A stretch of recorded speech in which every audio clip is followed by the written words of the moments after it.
Alrighty guys, what is up? Welcome back to the United by Grace YouTube channel. My name is Dylan. And I'm Emma.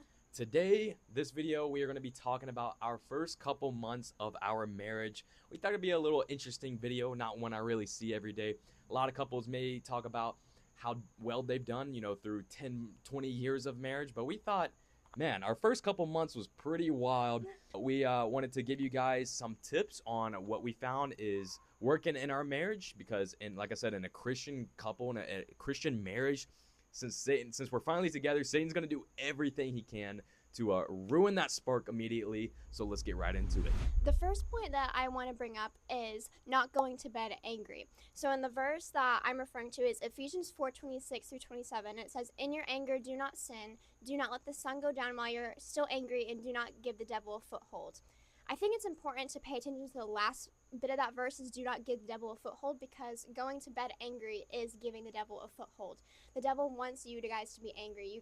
He doesn't want you guys to fix the issue. He wants you to just ignore it and just sleep on it, sleep past it, because that's honestly the normal in society. Is to just sleep on it, like go into separate rooms, like don't talk for days. And it's honestly kind of been a struggle a little bit, because we naturally, well, I don't, but just the human nature naturally wants to just ignore the problem until, it fixes on its own. So this is definitely, we're starting off hot with me, because this is something that I struggle with even to this day.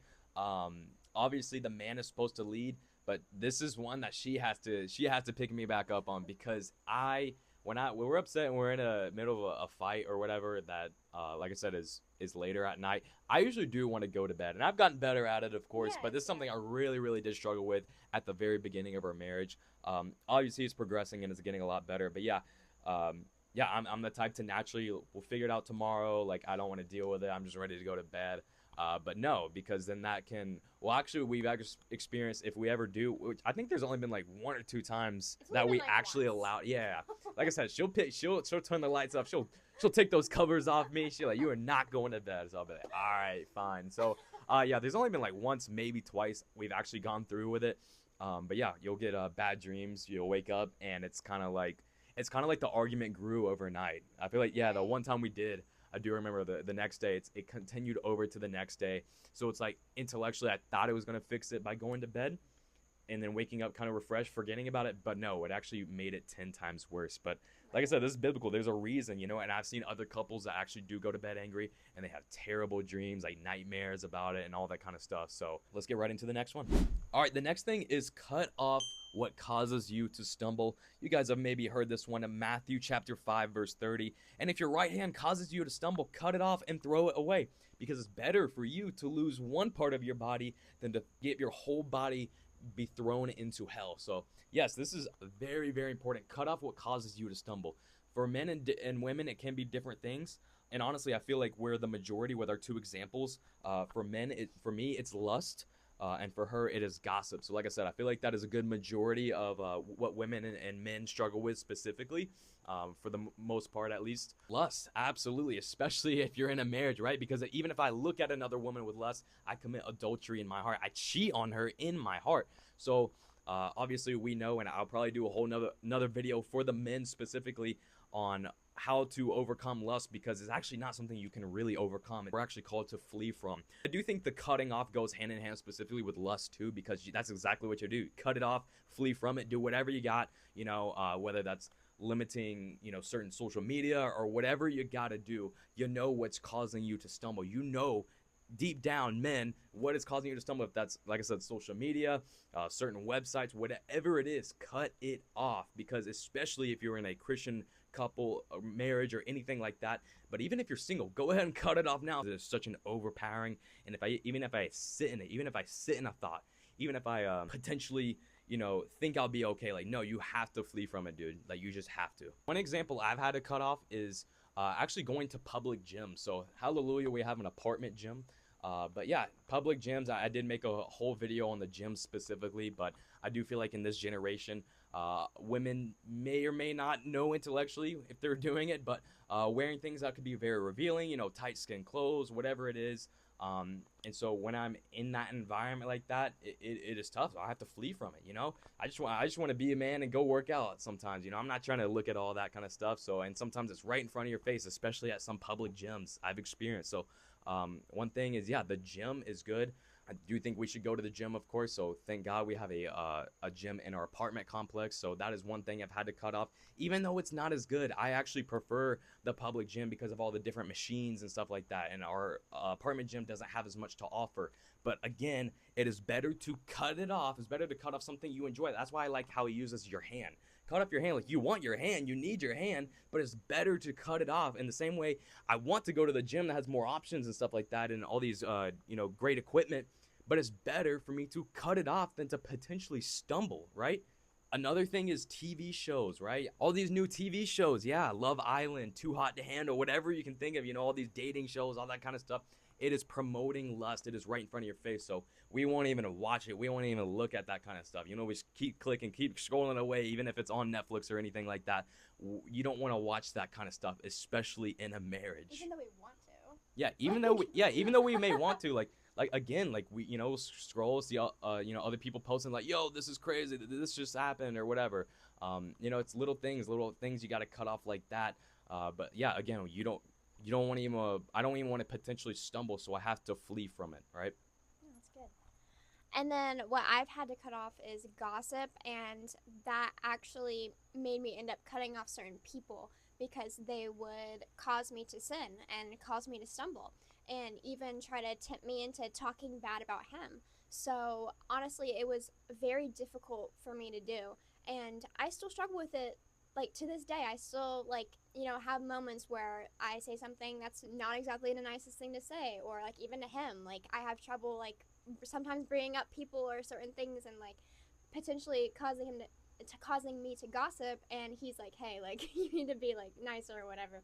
But yeah, I've had to cut off certain people, and that was definitely one of my struggles and a hard thing to do for me because I'm a nice person. I don't want to be mean. Like that's like my worst fear. So I've had a hard time with people pleasing, and that's just something I had to do, that I had to be obedient to God with, because I mean, it says cut off whatever causes you to stumble. Like if your hand causes you to stumble, cut it off and throw it away. And I've been taking that more seriously, and I've noticed that I've actually gotten way better, and that my old patterns have honestly really changed. And since I really don't like talk to many of my old like girlfriends or anything like that, if I do, it's like once a week. But when I used to talk to them consistently, like every day, like when we would call every day, I would be more susceptible to gossiping. So it might not be like, the person, it's a bad person or something, but if they're causing you to stumble, you need to either have a conversation with them, or if they're not willing to hear you out, just cut it off, because it's more worth it in the end. And it's more worth it also, it'll put a barrier between you and God, because you're actively sinning, you're living in sin, and you're not wanting to cut it off. So once you repent, it's going to help your walk with God tremendously. Yeah, guys, you guys have to see and understand that a lot of things, it goes both ways with our relationship with God. It is sacrificial. If Jesus was able to sacrifice his entire body and his life, we should be able to sacrifice things like that. But it goes both ways. To build a closer relationship with the Lord, we have to be willing to cut off things that cause us to stumble in order to gain a closer relationship with the Lord, which does gain you even more peace and even more fulfillment. So don't act like God just doesn't want you to have a good time or anything like that. Like, no, he will actually give you more fulfillment when you are willing to sacrifice things like that. Next one is, you have to realize, and this is something we still have to constantly remind ourselves, it is not us against each other, but it is us against the problem, which is the enemy, which is Satan. So we have to understand that when we get in fights and stuff like that, we have to take a step back and realize, I'm not trying to go against her. We are one. We are united. If I'm going against her, I'm going against myself. It doesn't make sense to look at yourself in the mirror and fight yourself. No, because that's the same perspective as how we should look at each other. We are one. We are united. But the scripture is right, that is not against the flesh. We're not battling flesh, but the principalities, the evil spirits, the evil rulers of this world is what we're battling. In the same way, I'm not battling her, which is flesh. We are battling against, we're teaming. We got to tag team it, right? And so, like I said, this is something we still have to meditate on, because in the moment you obviously want to go down each other's throats like that, but we have to take a step back and realize it is not me versus her. One thing that's helped is like to take a step back and realize, is this how Jesus would react? Because that's ultimately how we're trying to mold ourselves, right? Would Jesus say this? Because if she's coming against me and I know that Satan is whispering in my ear, or I'm following my own flesh, I have to take a step back and ask myself, am I being Christ-like? Am I following in Jesus' footsteps? So that is one thing that has helped me personally. And also, naturally, as human beings, we want to place blame on something. That's what we want to do. If you look at society, people want to point fingers all the time. But in reality, when you are having like arguments and stuff, it is more powerful to just take accountability for what you have done, because there can be, I believe that there are faults on both sides in every argument. And especially with like our fallen nature, that's just how we are as humans. We want to place blame on each other. And this goes for also like friendships or just relationships in general, like with your parents or like with your whatever, with your family. I think that it is important to not try to place blame on one another, because like he said, it just drifts y'all apart even more. And so much more things can be fixed within a relationship if you just take accountability. And honestly, silence really speaks a lot, especially when you're in an argument. And I've had to realize this too, that sometimes you're not going to get the last word. You're just not. And even though it feels like a power thing whenever you want to get the last word, when in reality that's what your flesh wants, and that's not what the spirit operates in. So I really do think it is important to realize I have to take accountability, and I also am to blame for this, even if I didn't start the argument, even if like you feel like the other person, all the blame's on them, but in reality we could be blinded by our own feelings and be like, no, like if this is all your fault, it's 100% your fault. But in reality, even if it's 95 and 5%, we still need to take accountability. So, and I've noticed that is what's helped us get through more arguments better, whenever we both take accountability for what we were doing and how we were acting in that moment.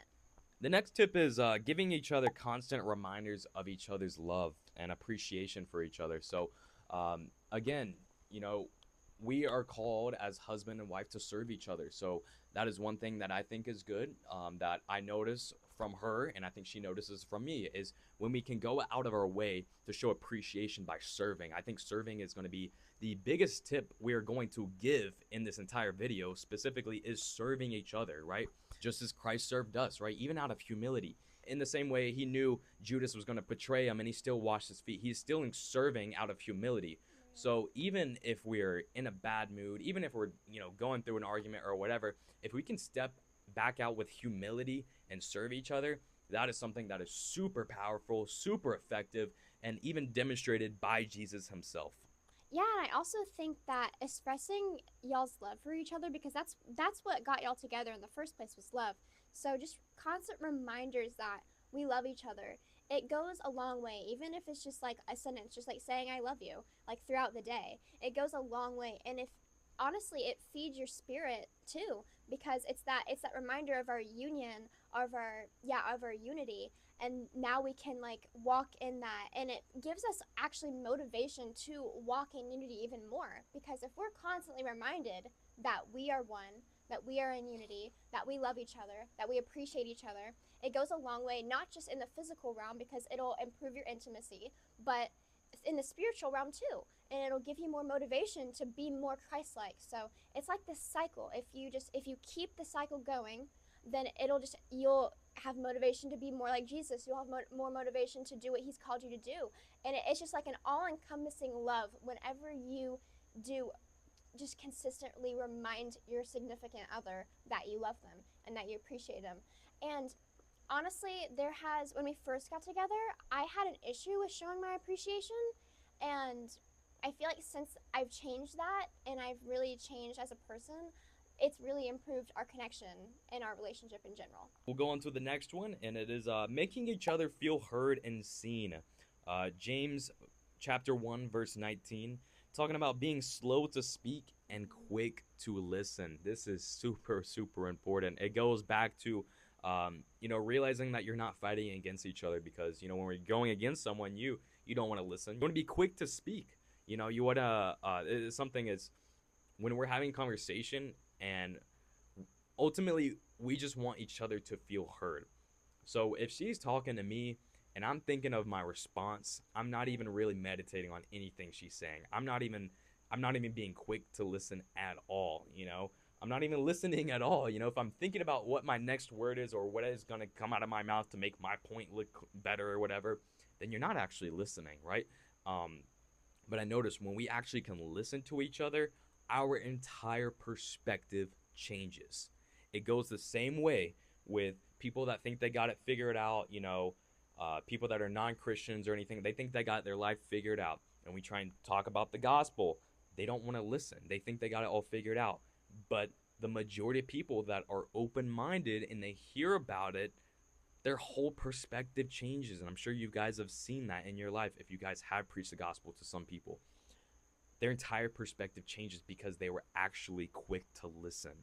They were slow to speak. They weren't waiting for your response. And so that's why I love when we evangelize the people that are open-minded. The best trait you can have is being open-minded about it. Repent comes from the Greek word metanoia, which means to change your mind. That is all Jesus is asking at first. It's just you to change your mind, be open-minded about it. So it should be in the same way when we have an argument, we should have to be open-minded about it. Yeah, and that's in that same verse. It also talks about being slow to anger. So this is actually alluding to the fact that when you are quick to speak, you are also quick to anger. Yep. Because you are wanting to get your point across. And if the other person, you feel like they aren't listening to you, you're going to tend to get angry. So I do really think it is important to just be slow, just to be patient. That's one of the fruits of the Spirit is patience. And I do think it's really important to have patience. And that's been one of my struggles too, is I automatically assume that he's not listening to me. And I assume that he's not listening. So I want to get as many words as I can out. But in reality, the thing that's changed most and that's helped our arguments most is when we are both patient with each other. So the next thing that we're going to talk about is keeping nothing a secret, because we know that the enemy operates in darkness. Immediately bring something to light. Yep. And we got this advice from a couple that we know, and it really resonated with me because I didn't even realize, like, even keeping a secret for maybe like a day or something. You know how much the enemy can operate in that if it's kept a secret for 24 hours, and it can lead to more sin. Yeah, no, this is something that was really tough and something I have never done in any relationship I've ever been because I wasn't really seeking God. But yeah, bringing it to light, bringing in the darkness, because you cannot sit in your darkness. That is where Satan will eat you alive, and you will continue to struggle with probably even worse. And since I brought it to light, I've actually struggled with it a lot less now. So, but for example, lust, this is something with so much humility. It had to take me owning up, like, hey, babe, I lusted after a woman. And that is something that I never thought, as a man, I almost thought it was like a hidden secret that you don't tell your woman if you lusted, because in society, you never see a man own up to, like, hey, I lusted, maybe they'll own up to if they actually, cheated and went on full on physical adultery, but no man really admits to their wife if they lusted. And I think that's why a lot of men continue to struggle with it deep down inside. If we want to be honest, the first time that I found out, because I had found out afterward that it had been happening, and I didn't realize that it had actually been happening. So him keeping it in the dark for so long actually caused me to sin as well, because I got angry and I got frustrated, and I was like, why are you keeping that from me? Like, it shouldn't be something you're keeping, from your wife. And I honestly had to put it into perspective that it can be embarrassing. It can really be embarrassing, like, for a man, like, especially if you're married. If you are lusting over someone else, you feel bad, you feel guilty. But as wives, we are definitely called to be that safe place for them. And at first, it was definitely hard because it was kept in the dark, but now I want to hear whenever, like, something like that happens, or whenever he, like, struggles, or if he's having temptations, so that I can pray for him. Not that so I can rag on him and tell him to be a better person or to be a better husband. No. We are operating in honesty and integrity, and we're not keeping things from each other. It is much easier to fight it. And ultimately, yeah, just giving it to God, because, the fallen nature of women is y'all would naturally want to, almost take control of it. But when she can sit back and she can give it to God, dude, no matter if she wanted to, all right, so her flesh naturally wants to, maybe yell at me or get onto me or whatever it is. Like she wants to take full control over the situation. But when she can actually take a step back with humility, again, it takes humility on both parts, right? Not just the man, not just the woman, in both parts. We have to have humility. When she takes a step back and let God handle it, bro, God slaps me. He puts me in my place. But why I say that because it is much more effective when she lets God handles it than rather she takes full control over it. Because God humbling me is a lot, it's a lot more difficult than when she tries to humble me. Because then again, when she tries to humble me or she tries to like take control, then naturally we're gonna get we're gonna butt heads. We're gonna go at it. But when she has humility and I have humility and I take a step back and I let God handle it because I have to let God handle it too, right? I can obviously ignore convictions or anything like that. But God, when he does give me a conviction about stuff like that, it is, again, a lot more effective and it's going to help me be better than if she were to try and take initiative of it. But again, like she said, instead of yelling, praying. When she prays for me, guys, we ignore the power of prayer, right? So if she's yelling at me, you know, of course I'm going to feel guilty. Of course I'm going to try not to do it. But when she prays for me, I now have protection. I now have extra angels helping out. I now have, the spirit leading me. I'm going to, ultimately, she wants me to overcome that, right? Ultimately, she wants me to get better. In the same way, I want her to get better. But when we shun each other, we're not going to get better, ultimately. Ultimately, we want that person to get better. So if we pray for that person, give them a spirit of power, then that is actually how that person can overcome it way better. And then boom, we feel fulfilled, we feel good, our relationship's going good. But that is going to wrap up this video, and we're actually going to be talking about more of the fallen nature of men and women in our next video. So yeah, in our next video, we'll be talking about the importance of women submitting unto their husbands, and if wives we are able to submit to our husband, it reflects on how we submit to God. So that's what we're going to be talking about in our next video, because it is a whole video in itself because of how much we can unpack there and how society looks down on the roles and of marriage and the natures of men and women, how it has overtaken this society, and how whenever we actually want to try to be in those roles that God has given us, we get looked down upon. But yeah, guys, that will wrap up this episode. Thank you guys so much for watching. If you guys want to help by supporting our ministry, you guys can like, comment, share, or if you felt led to donate, all the options will be in the description and in the comments. But we will see you guys in the next video. Have a blessed rest of your day. Peace.